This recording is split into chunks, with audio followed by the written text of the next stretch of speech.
गुरुदेव जी ने तो बताया था कि चोरी करना महापाप है, और आपने भी यही बताया था कि चोरी करने से पाप लगता है, सारी भक्ति भी नष्ट हो जाती है। तो क्या आज हम चोरी करेंगे तो हमारी भक्ति नष्ट नहीं होगी? बेटा, तुम बिल्कुल ठीक कह रहे हो कि चोरी करना पाप है, परंतु बेटा हम अपने लिए नहीं बल्कि संतों के लिए ये सब कर रहे हैं। बेटा, यदि गुरुदेव जी इस नगर से भूखे चले गए तो इस नगरी में फिर कभी अनाज नहीं उगेगा, इसीलिए ये करना जरूरी है। चोरी तो चोरी होती है माँ, हमारी भक्ति नष्ट हो जाएगी, हम 84 लाख योनियों में कष्ट पाएंगे। ऐसा मत करो माँ। बेटा, ये नगर के लोग अपने से बहुत चिढ़ते हैं। हमने इनको कहा था कि हमारे गुरुदेव कबीर साहिब जी है, जो स्वयं पूर्ण परमात्मा ही पृथ्वी पर आए हुए हैं। इन्होंने राजा सिकंदर लोधी का जलन का रोग समाप्त किया, दरिया में बहते मृत लड़के कमाल को जीवित किया, कब्र से निकाली शेख तकी पीर की लड़की को जिंदा किया। किंतु दुर्भाग्यवश इस बात का ये नगर वाले मजाक उड़ा रहे हैं। देखी अपने पुत्र से कहती है, बेटा यदि परमात्मा इस नगरी में आए और बिना खाए चले जाएं तो इसका कल्याण कैसे होगा। बेटा चला जा, उसे चोरी के लिए कहती है। बेटा गुरुजी पहली बार तो हमारे घर आए हैं और बिना खाए फिर इस नगरी से जाएंगे, तो बेटा कहीं परमात्मा गुस्सा ना हो जाएं, तो इसीलिए चला जा मेरे पुत्र अपने पिताजी के साथ। कहते हुए वो पिता पुत्र दोनों एक सेठ की दुकान पर जाते हैं। सेठ की दुकान पर पहुंचते ही वह बेटा नेकी और सम्मान देखते हैं और फिर वह दोनों दीवार में छेद करते हैं, उसके जरिए वो अंदर जा सकें। धीरे धीरे दोनों नेकी और सम्मान ने एक सुरंग कर दी। फिर तुम बाहर ही रुको, मैं अभी आटा लेकर आता हूँ। रुको पिताजी, सेठ जी की पहुंच राजा तक है। यदि उन्होंने आपको पकड़ लिया तो वो राजा के सामने आपको पेश करेंगे और फिर चोरी के इल्जाम में राजा आपको फांसी की सजा सुना देगा। इससे अच्छा है कि मैं चला जाता हूँ, ताकि अगर उन्होंने मुझे पकड़ भी लिया तो बालक समझकर मुझे छोड़ देंगे। नहीं बेटा, यदि तुम्हें फांसी दे दी तो हम अपने आप को कभी माफ नहीं कर पाएंगे। मैं तो बालक हूँ पिताजी, यदि राजा तक बात चली भी गई तो वो मुझे बालक समझकर माफ कर देंगे। सेऊ अपने पिताजी को समझाते हुए और दुकान में घुस जाता है उस सुरंग के द्वारा और कहता है, पिता के पुत्र सिर्फ 3 सेर ही आटा लाना, ज्यादा मत लाना बेटा। अब सेऊ देखता है दुकान के अंदर जाके कि सेठ जी सोया हुआ है। फिर वह आगे बढ़ता है चुपके चुपके से और देखता है कि आटा कहाँ रखा है। फिर उसे आटा दिख जाता है और वह आटे को धीरे धीरे भरने लगता है अपनी पोटली में। जब उसे याद आता है कि माँ ने भी यही कहा था कि सिर्फ 3 सेर ही आटा हो, उससे ज़्यादा ना हो। 3 सेर आटा लेने के बाद सेऊ उस पोटली को बांध लेता है और फिर धीरे धीरे चलता है। उसका पैर तराजू में लग जाता है और फिर उसकी आहट से सेठ की आंखें खुलती हैं और वह गुस्से से देखता है कि अरे चोर चोर चोर। अरे अब आगे ये क्या? अरे अरे चोर चोर चोर चोर!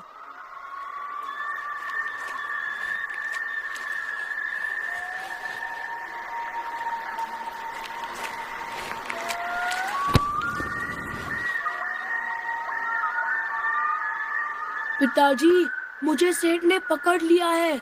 आप आटा ले जाओ और गुरुदेव व भक्तों को भोजन करवाना, मेरी चिंता मत करना।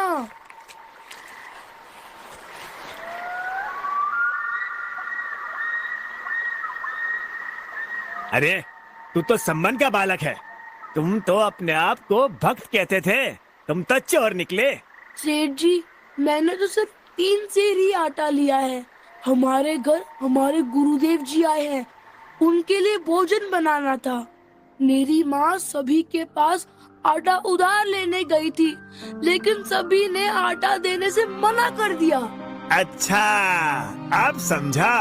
तो चोरी तो तुम्हारा गुरु करवा रहा है। ठीक है, अब कल राजा के सामने पेश होकर बताना ये सब। राजा ही बताएगा क्या सजा मिलेगी तुम्हें और तुम्हारे गुरु को। हे परमात्मा, यह तो अनर्थ हो गया। गुरुदेव को भोजन तो करवा नहीं सके, उनको मुसीबत में और खड़ा कर दिया। अब ये सेठ सुबह राजा से सब कह देगा और फिर सब जगह गुरुदेव की बेइज्जती होगी। पता नहीं राजा गुरुजी को क्या सजा सुना देगा। पिताजी, मुझे तो सेठ जी ने पकड़ लिया है। आप ही आटा ले जाओ और गुरुदेव को सुबह भोजन करवा कर शीघ्र इस नगरी से रवाना कर देना। सेऊ ने जब आटे की पोटली बाहर फेंक दी तो उनके पिताजी उस पोटली को लेकर के धीरे धीरे घर की ओर रवाना होते हैं और देखते हैं, जाते हैं कि चलो गुरुजी को भंडारा तो मिलेगा खाने को कम से कम। कैसे ले आए आटा। वह घर पहुंचता है और नेकी सेऊ कहती कहाँ है? कि सेऊ कहाँ है। अब आगे देखिए, सेऊ को सेठ ने पकड़ लिया है और सेठ कह रहा था कि चोरी तो तुम्हारा गुरु करवाता है, उनको कल सबक सिखाएंगे। हो सकता है कि कल गुरुदेव जी को भी पकड़कर राजा के सामने पेश करें। अब न जाने क्या होगा। भगवान, ये कैसी परीक्षा की घड़ी आ गई। सुनिए, आप ऐसा करिए, अभी आप वापस जाओ और किसी तरह लड़के का सर काट कर ले आओ, नहीं तो बात बिगड़ जाएगी। सेठ अपने ऊपर हत्या के इल्जाम के डर से किसी को कुछ नहीं बताएगा।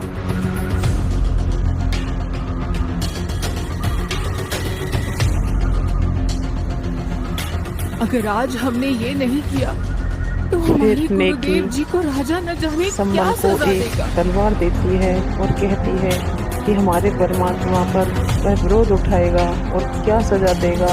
आप ऐसा करिए कि सेऊ का सर काट करके ले आइए और फिर बाद में सेठ उसके सर को ही आप ले आना। सेठ उसके धड़ को कहीं फेंकाएगा डर के मारे और काश कहेगा ऐसा हो जाए कि पिताजी किसी तरह आके मेरा सर काट कर ले जाए।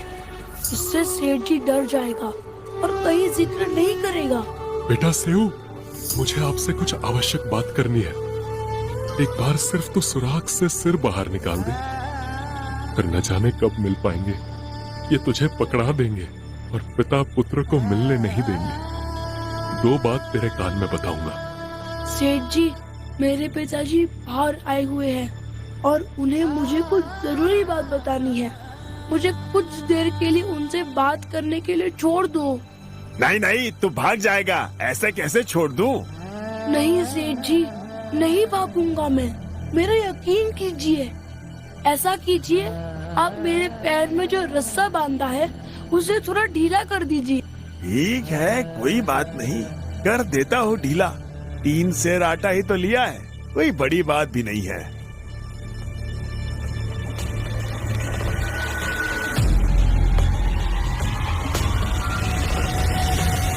ठीक है, ले ढीला कर दिया, अब बतला ले।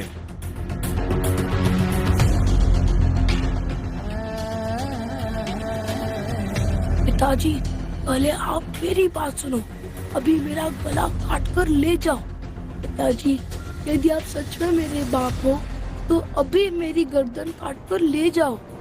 सेऊ अपने पिताजी से कहता है, पिताजी यदि आप मेरे सच में पिताजी हो तो आप मेरा सर काट करके घर ले जाओ। इतनी ही बात सुन करके सम्मन ने सेऊ की तो उसका सर काट लाया और चुपके से घर की तरफ चल दिया और देखा कि परमात्मा सो रहे हैं और देख करके धीरे धीरे फिर वह कमरे की तरफ बढ़ा और परमात्मा देखते रहते हैं कि आखिर मेरा बच्चा कर क्या रहा है। फिर उसके बाद फिर नेकी सम्मन से कहती है कि इसको अलमारी में रख दो और वह इसके धड़ को कहीं अपने ऊपर इल्जाम के डर के मारे रखेगा नहीं और किसी को बताएगा नहीं, और धड़ को वो कहीं बाहर दूर फेंक करके आएगा और आप जाओ और उस धड़ को भी लेकर के आओ। इतनी बात सुन करके नेकी की सम्मन धड़ सर को रख करके सेफ में फिर वो जाता है। उधर सेठ जी देखता है और वो हड़बड़ा हटता है कि अरे ये क्या हो गया।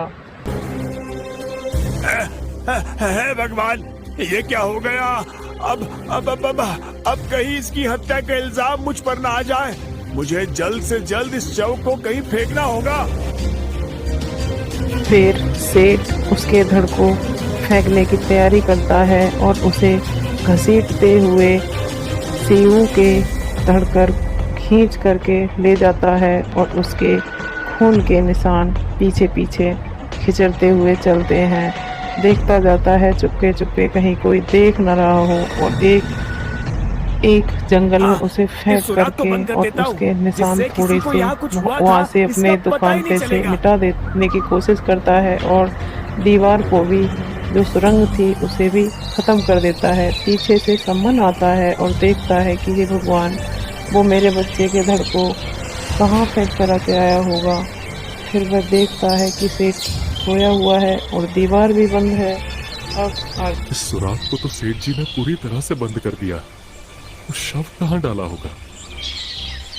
जरूर सेठ जी सेऊ के शव को घसीट कर इधर से ही लेकर गया है। मैं इन्हीं निशानों के आधार पर उसके शव तक पहुंच जाऊंगा।